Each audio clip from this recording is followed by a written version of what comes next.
Okay, let's unpack this. Okay. Today, we're diving deep into, well, an incredibly high-stakes moment, isn't it? The U.S. student visa interview.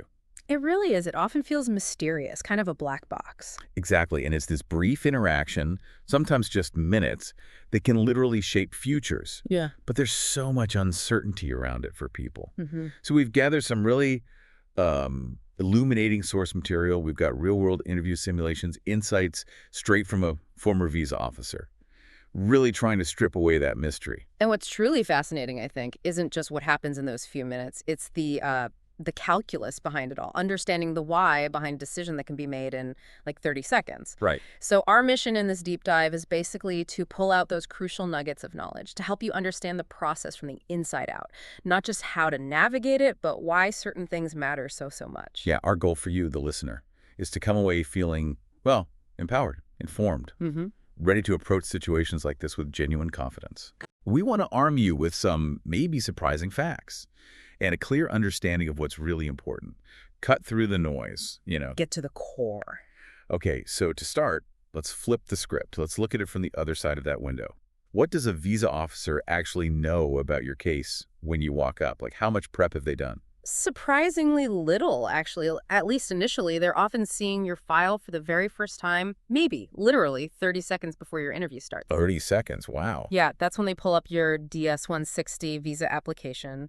They're scanning it top to bottom, basically hunting for specific, crucial bits of information. Okay, 30 seconds is incredibly fast for something so critical. Yeah. So given that, like, lightning scan, what are the absolute must-sees, Mhm. the non-negotiables an officer is zeroing in on? Well, they're looking at key things. How long you plan to stay, the specific visa type F1, usually for students. Mm-hmm. Whether you have immediate family already living in the U.S., that's a big one. And they're quickly checking your history. Specifically, have you been denied a visa before?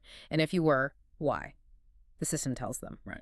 Beyond that, yeah, your current job, your monthly income, your family situation, married, kids, things like that. It seems like the biggest blind spot might just be underestimating how quickly they need to grasp your core story. That's a huge part of it. They need that snapshot fast. That is an astonishing amount of information to process in, what, half a minute? Yeah. I mean, the pressure in that 30-second window, Yeah. it's like a rapid-fire quiz on your entire life plan. Oh, absolutely. And you have to remember the volume they handle. A former officer we looked at mentioned interviewing between 100 and maybe 150 people a day at the embassy in Beijing. Whoa.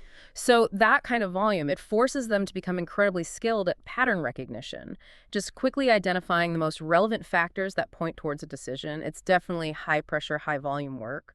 Okay, so after that initial, almost frantic scan, what are the deeper checks? The things that systemically every visa officer always looks into. What's the first critical layer?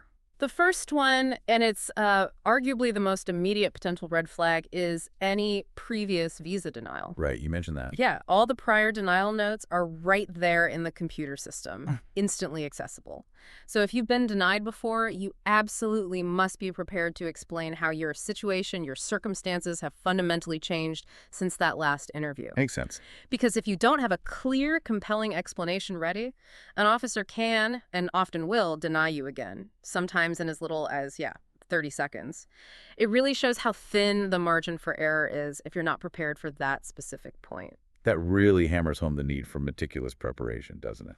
Okay, so beyond past denials, what's the second crucial background check? The second thing involves what they call clearances. When you apply, your information gets run through various government databases. These checks are looking for, well, potential issues, things like prior criminal history, any security concerns, that sort of thing. If anything flags in those systems, the officer gets an alert and will definitely ask you direct questions about it during the interview. Got it. And the third check. This one sounds like it touches on the core issue of intent, maybe the most complex part. Precisely. Yeah, the last major thing they check is whether an immigrant visa petition has ever been filed for you. Oh, Basically, has someone already started the process to get you a green card, permanent residency? okay. Because for a non-immigrant visa, like the F1 student visa we're focusing on, the fundamental requirement is that you don't have immigrant intent. You genuinely plan to return home after your studies. Right, temporary stay. Exactly. So if there is a pending green card petition, it doesn't mean an automatic no, but it definitely complicates your case a lot. It means your explanation Your argument for your current non-immigrant intent, why you still plan to return home despite this other path being started, becomes absolutely critical. It puts a huge weight on that interview. Okay, that makes a lot of sense. So with that intense officer's perspective in mind, the quick scans, the background checks, the focus on intent, let's pivot. Let's look at how actual applicants handle this. We can start with Sanjeev Ram. What was his situation going into the interview? Right, Sanjeev. He was applying to study computer science. The university was Louisiana Tech. And crucially, he was going in with a previous visa rejection already on his record. Okay, so right there, he's facing that first big hurdle we talked about, the prior denial. How did he tackle explaining his study plans and maybe even more importantly, given the scrutiny, his financial situation? He did a good job connecting his interest in computer science way back to his childhood. He mentioned relatives back in Nepal who were already working as software engineers, so it felt like a natural path. And financially, he seemed pretty confident. He explained his family has a business in Nepal, significant immovable properties, basically real estate holdings, and also fixed deposits, FDs, in the bank. And he clarified these weren't just rental properties, they were part of the active family business. So his point was funding shouldn't be an issue. Gotcha. And what about those crucial ties to Nepal? We know that's vital for showing non-immigrant intent.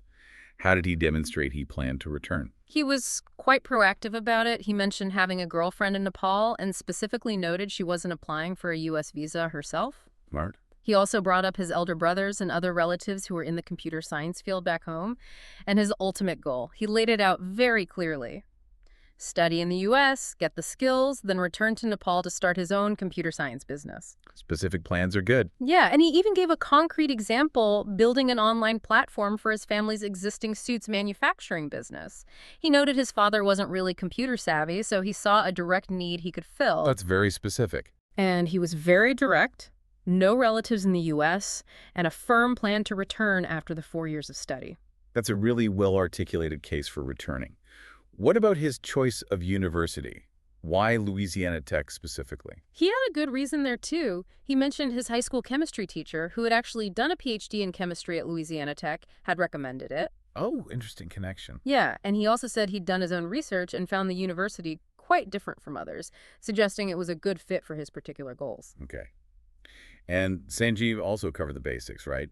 Confirmed no criminal history, no outstanding debts. Yes, standard checks. He confirmed no arrests, no money owed to banks. Overall, he seemed very well prepared, very consistent in his story. Definitely sounds like it. Okay, let's move on to Nikki, another student, F1 visa applicant. Right, Nikki. She was 19, just finished high school, also applying for computer science, interestingly. She had offers from both Louisiana Tech and the University of Central Missouri. Okay, two options. How did she explain her university choices? She focused on the university's strengths, their expertise in the field, access to, leading experts, and the resources they offered students. Pretty standard, solid reasons. And how was Nikki planning to fund her studies? And what about her connections, her ties back home in Nepal? She mentioned she hadn't applied for a scholarship, but her parents were fully prepared to cover the costs, about $18,000 a year for tuition, plus dorm expenses. Okay. She wasn't working at the time, and like Sanjeev, she stated clearly she had no relatives living in the U.S. The return plan. Equally firm. Her plan was absolutely to return to Nepal after graduation. Why? To start her own computer business. She cited family responsibilities and the need for her specific tech expertise back home. Even though her father's business was different. Furniture, wasn't it? Yeah, exactly. Even though his business was in furniture, she saw a clear way to apply her computer science skills in Nepal, perhaps modernizing things or starting something new. The key was that clear intention to go back and contribute. Got it. And our third example, InMoney. They were aiming for hospitality management. What stood out about their situation? InMoney had applied to just one place, Troy University, planning for a 4-year program. Again, like the others, stated clearly, no relatives in the U.S. And the return plan. Consistent theme here. Very consistent. A clear intent to return to Nepal after graduation, specifically to start their own hospitality business. Their mother was covering living expenses. And they shared an interesting little detail about how they learned English primarily through reading lots of books and watching movies. Adds a bit of personality. Yeah, it does. Now, InMoney mentioned some kind of technical issue with their university acceptance. What was going on there? Right. They explained they had been accepted, but there was some kind of system glitch preventing them from accessing their student ID number or other specific institute details online at that moment. Ah, okay, so just a minor administrative hiccup. Exactly. But it shows how even small, unexpected things like that can pop up, and you need to be ready to explain them calmly. Good point. And both Nikki and InMoney also did the standard checks. No criminal history, no bank loans. Correct. Both confirm that. And they felt confident about language, no issues there. Yep, both seemed confident they wouldn't face language barriers. Looking at these three, Sanjeev, Nikki, InMoney, it seems crystal clear that having those solid plans to return home was a huge factor. Definitely. So if we try to connect these dots now, looking at the officer's perspective and these applicants' stories, what are the core lessons? What should you, the listener, really take away from this for any visa interview prep? Yeah, I mean, one of the biggest things that just jumps out is the massive importance of demonstrating strong ties to your home country. Absolute critical. All three, Sanjeev, Nikki, and they weren't vague. They explicitly stated plans to return, start specific businesses, and directly link their U.S. education back to benefiting Nepal. That directly tackles the officer's biggest concern, immigrant intent. And that raises a really important question for anyone applying, doesn't it? Are your plans for after graduation clear? And do they connect meaningfully to needs or opportunities back in your home country? It's not just about saying, I'll go back. It's about painting a picture, articulating a tangible path forward back home. Exactly. And another huge point, maybe obvious but needs stressing. Preparation is not optional. Yeah. It's absolutely essential. Couldn't agree more. You need to know your DS-160 application cold, inside and out. You have to be ready to clearly explain why you chose that specific university, not just any university, how your studies will be funded, no hesitation there, and, as we keep saying, those post-graduation plans. Sanjeev knew why Louisiana Tech. Nikki knew her funding details. It has to be sharp. And linking back to the officer's checks, if you do have a previous denial or maybe other complicating factors like that pending immigrant petition we discussed, you absolutely must be ready to address them head on, proactively. Because they already know. They already know. The officers have your history right there on the screen. So transparency, combined with a really compelling explanation for how things have changed or why your non-immigrant intent is still genuine, that's key. Makes total sense. Yeah. Finally, let's touch on that underlying why the U.S. question. All our examples seem to have strong answers for that, too. He did, from Sanjeev, saying the U.S. is top of the world in technology, a bit general, but shows aspiration to Nikki, pointing to specific university expertise and resources. Right. Being able to articulate why you need to come to the U.S. for this specific education, connecting your goals to the unique opportunities here, that really does go a long way. It completes the picture. What a deep dive. Seriously fascinating and, yeah, sometimes nerve-wracking, this whole world of student visa interviews. It really is a unique intersection. We've unpacked what officers are looking for, learned from these real applicant experiences thanks to those simulations, and distilled some really practical strategies for communicating your intentions effectively. Hopefully you feel better equipped now with insights that can make a real difference. And remember, knowledge is most powerful when you actually understand it and can apply it. Think about how your unique story, your passion, your academic goals, and maybe most importantly, that deep connection to your home country, how all that can be articulated clearly, convincingly.